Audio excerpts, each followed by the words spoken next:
Hello everyone, this is Sir Ton and let's get started. The lesson for today is about determination of a molecular formula. And by the end of this video, you should be able to first determine the molecular formula of the compound given the molar mass and empirical formula of a compound or information from which they can be found. Compounds with general formula CnH2n can also be written as CH2n, showing that the CH2 is the empirical formula. So again, the general formula CnH2n can be rewritten as CH2n. Writing it this way makes it clear that CH2, the one present inside the parenthesis, is the empirical formula for all compounds in this series.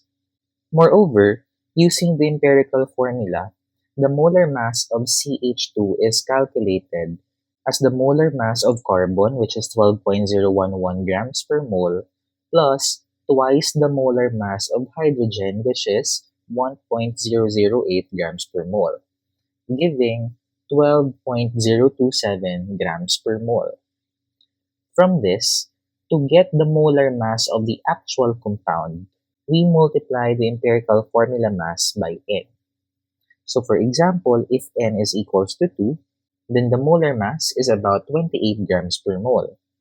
But if N is equal to 3, then the molar mass is about 42 grams per mole. Now let's reverse what we did from the previous slide. This time, we are given the empirical formula CH2, and the experimentally determined molar mass of the compound is 70.2 grams per mole.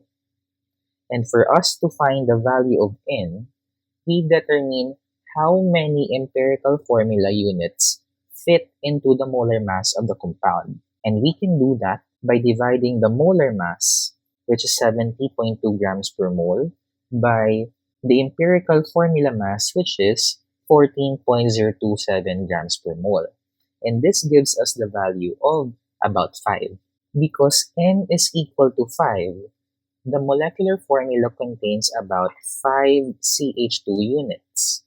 So the molecular formula is CH25, or can be simplified into C5H10. In general, we find the value of N by dividing the molar mass of the compound by the molar mass of the empirical formula. This tells us how many empirical formula units are contained in one molecule.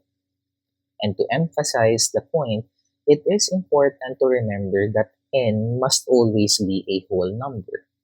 If your calculation gives a value that is not an integer, meaning it has decimal places or decimal points, it means that either the empirical formula or the molar mass used in the problem is incorrect. Now, here are the 5 steps in finding the molecular formula of the compound. Step 1, you must determine the empirical formula of the compound. Step 2, you must get the molar mass of the empirical formula. Step 3, you must determine the molar mass of the compound. And step 4, you should get the value of N by dividing the molar mass of the compound by the molar mass of the empirical formula. And again, this is the number of empirical formula units per molecule. And when you have that value of N already, you can write the molecular formula.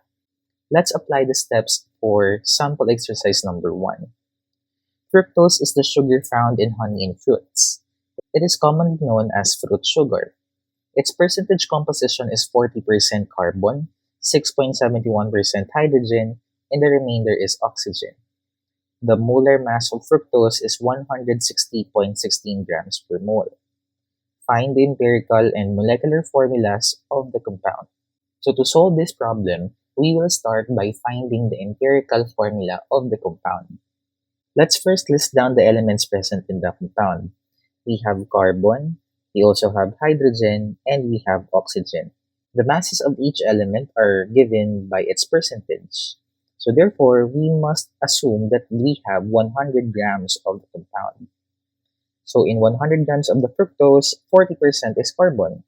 Thus, the mass is also 40 grams.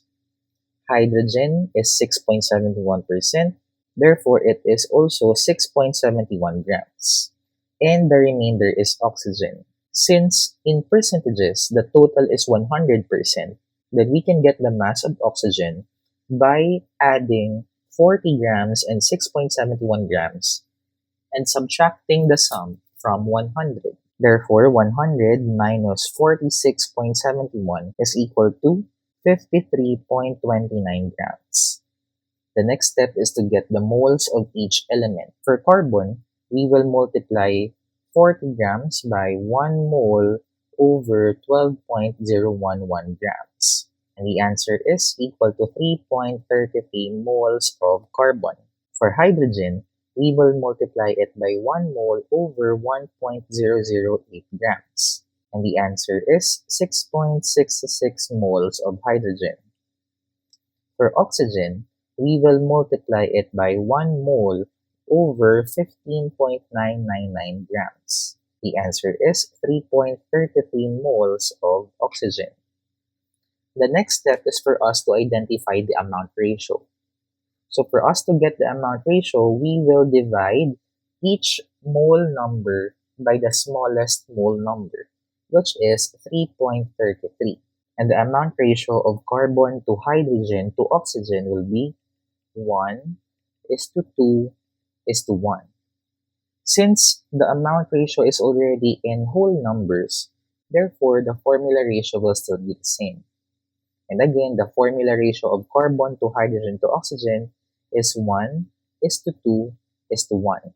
Thus, the empirical formula of fructose is CH2O. Now that we have the empirical formula mass of fructose, the next step is to identify the molar mass of the empirical formula. So to get the molar mass of the empirical formula, we will add the molar mass of each element present. So in CH2O, we have 1 carbon plus 2 hydrogens plus 1 oxygen.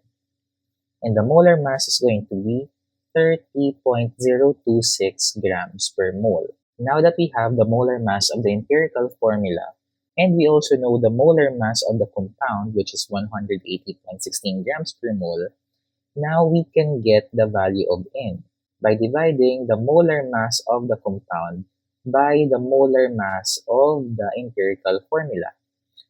And that is 180.16 divided by 30.026. And that would give us a whole number of 6. Since our N is equal to 6, therefore, we can write our molecular formula just like this. And we can simplify it into C6H12O6. Therefore, the molecular formula of fructose is C6H12O6.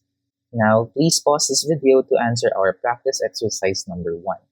In summary, the steps in determining the molecular formula of compound is summarized into 5 steps. That's it for now and see you in our next video.